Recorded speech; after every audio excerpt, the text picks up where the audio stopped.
That's Twist and Shout here in Denver, Colorado. Was just in there picking up some stuff. Watch out for the tree. Everybody told me how amazing that shop was, and they was right. So let's see what I got.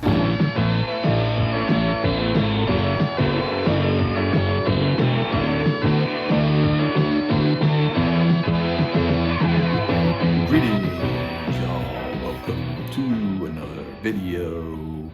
Guess what? My name's Steve. So, anyways, today we're talking about my visit to Twist and Shout Records in Denver, Colorado. Colorado. I don't know. Yeah, so before I came out here to Denver, I asked a handful of people what store in the Denver area I should hit up. And pretty much everyone came back saying Twist and Shout, that was the place to go. And they were right. It's an awesome shop. Pretty spacious. Like one side is all CDs, another side is all vinyl.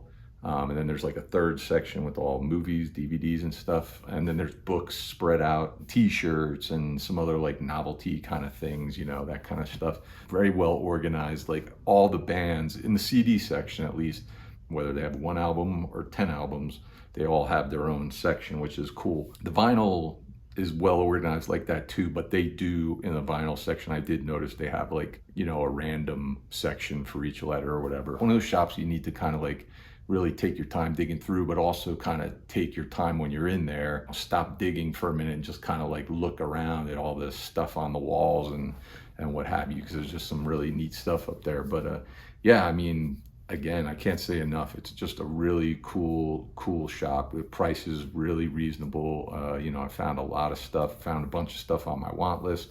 So why don't we take a look? That's what you're here for, right? Let's take a look at what I got. 1997, we get this and their album, The New Transistor Heroes. This is their debut album.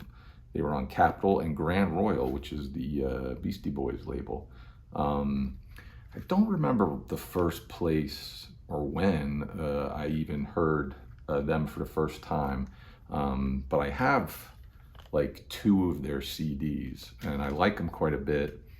Saw this there and price was reasonable. I think this was like maybe $3 or something like that. So just decided let's take a crack at another one. None of these CDs that I picked up I've had the chance yet to listen to. The rental car doesn't have a CD player and I didn't bring anything with me, but I'm looking forward to this. Kind of a nice booklet here they've got, very colorful, obviously. But yeah, they're kind of like electronic kind of pop, synth pop sort of stuff. They're from Scotland. But yeah, just an interesting band. Like I said, you know, I'm really kind of curious to dive into this one. I've been happy with the other ones that I've got, so I'm sure this one's bound to be really good as well. 1975, we get Hot Tuna and their album America's Choice. Maybe 5 or 6 months ago, I was in Atlanta and I picked up this album on vinyl and I hadn't gotten around to listening to it. But I picked it up because we might still be working on a project with the drummer who was with Hot Tuna during this period, named Bob Steeler. Good guy, really cool dude. Got a lot of fun, interesting stories. A very good artist as well too. I'll put a link below. He's got a bunch of his art on Instagram. So I'll put a link below and you can check some of that out. It's really cool. I highly recommend it. But so anyways, I picked up the vinyl because we were working with him or talking with him about this project. And I saw it at this record store and just decided to grab it. But I hadn't gotten around to listening to it until just before I came out here to Denver. One day I was some work to do at home and I decided to put this on and finally listen to it, and it really surprised me. I really liked it. These guys sort of were born out of that San Francisco scene that gave us the Jefferson Airplane. So I was expecting kind of like psychedelic, but they get a bit more like just kind of that kind of classic rock sound. But it's really good. Almost kind of has a little bit of like a jam band vibe to it, or even like Laurel Canyon-ish kind of sounds to it. I think that's kind of how I liked it, but or linked it to. But yeah, it's a really good record. It surprised me. I kind of had a feeling I didn't think I was going to be that bananas about it, but I really enjoyed it. So when I came out here, I decided to start looking for this on CD. I do that sometimes. It's kind of silly. I pick up like a vinyl record and I listen to it and I like it, and then I want to go out and buy the CD of it, you know. I don't know. It's one of those weird things we do. But yeah, it's really good. And I thought I'd have trouble finding this on CD because I remember looking on like eBay or Discogs, and it looked like a lot of the CDs were kind of expensive. So, you know, I thought like, oh, this is going to be, you know, tough to find on CD. And I went there and they had it. They had like 2 copies and it was pretty reasonable. I think it was maybe $7 or something like that. The tracks on here that I really like is Sleep Song and Invitation. Both of those really, really good. Sleep Song, I don't know if they released that as a single or anything, but it's really good. And this is from 75. That song, when you think of the landscape in 75, like it sounds to me like that should have been a hit. I don't think it was. I don't even know if it was released as a single, but it sounds like I could easily imagine hearing that on the radio, you know, driving around with our family on a road trip or something. But you know, what can you do? But really good record, like this one. 1986, we get Camper Van Beethoven's self-titled record. This is not their debut. You know how much I hate that. But I think this is their 3rd record. 2nd or 3rd, I don't remember. But yeah, I went on a tear recently. If you saw my video from Mr. K's in South Carolina, I'll put a link below if you want to check it out. But I went on a tear. I bought like 4 Camper Van Beethovens. I had one for years and years, and I went to Mr. K's and they were closing, so they were having these crazy discounts. And somebody must have just unloaded all their Camper Van Beethoven CDs to them because they had like 4 of them, and I bought all of them up, and I really liked them. I like the early stuff that's like a little more kind of satirical and sardonic and stuff. It's got a funny sense of humor. But you know, if you're not familiar with them, they were kind of like an alt-rock, college rock band, probably peers of like REM and the Replacements. They sound a lot like, they remind me a lot of, the early stuff reminds me a lot of the Dead Milkmen, just with that kind of sense of humor, you know. So that's what I'm hoping this is like, because a couple of the records were good, but they were just more like alt-rock stuff. I'm hoping this is a lot more of that, like kind of satirical stuff. And from what I've read, it sounds like it probably is. But yeah, I'm just happy to add this to the collection. I'm really looking forward to checking this one out. 2005, we get the Ponies and their 2nd album, Celebration Castle. This one was produced by the famous Steve Albini. Some of you may know of. Famous producer, worked with a lot of big famous acts. So the Ponies, they only put out 3 records, and I have the other 2, so this is the only missing piece to my collection, and been looking for it. Thought I'd have trouble finding it, but like I said, this great record shop, Twist and Shout, they had it.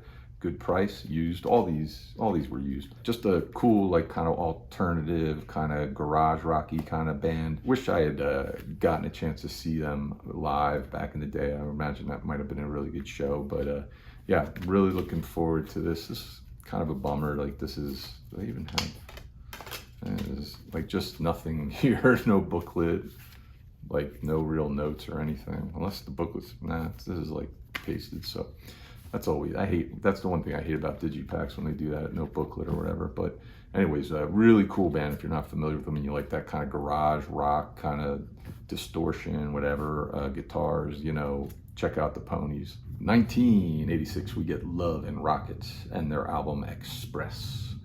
Love and Rockets were birthed out of the band Bauhaus, some of you may be familiar with.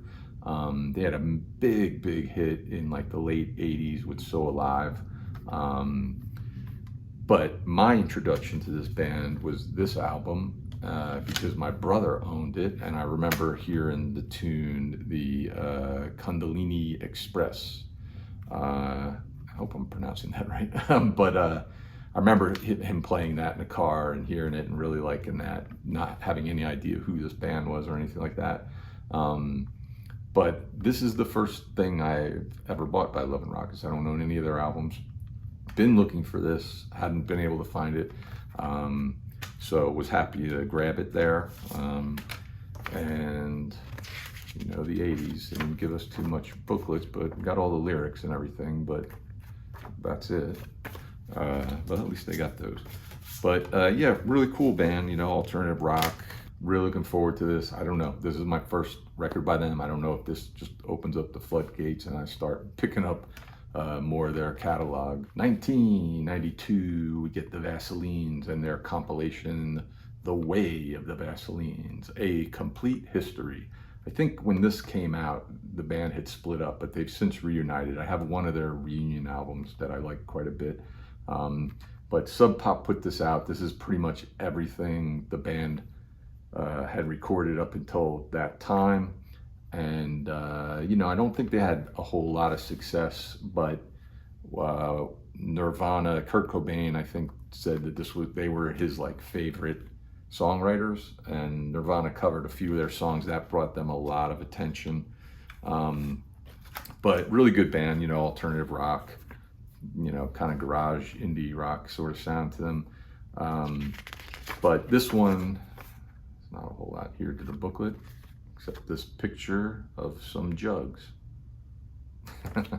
But I had a chance to pick this one up. I'd been looking for it, and maybe like a year ago, I found it in a store. I think it might have been Monster Music in South Carolina, and I don't know why, for whatever reason, I passed on picking it up then, and I should have picked it up, because right afterwards I was kind of like kicking myself, regretting not picking it up. And so I've been kind of trying to find it again and hadn't had much luck, and lo and behold, there it is at Twist and Shout. So wasn't gonna let it get away this time, so grabbed it, and really looking forward to this. You know, I know some of the tunes on here. Son of a Gun is the most popular one.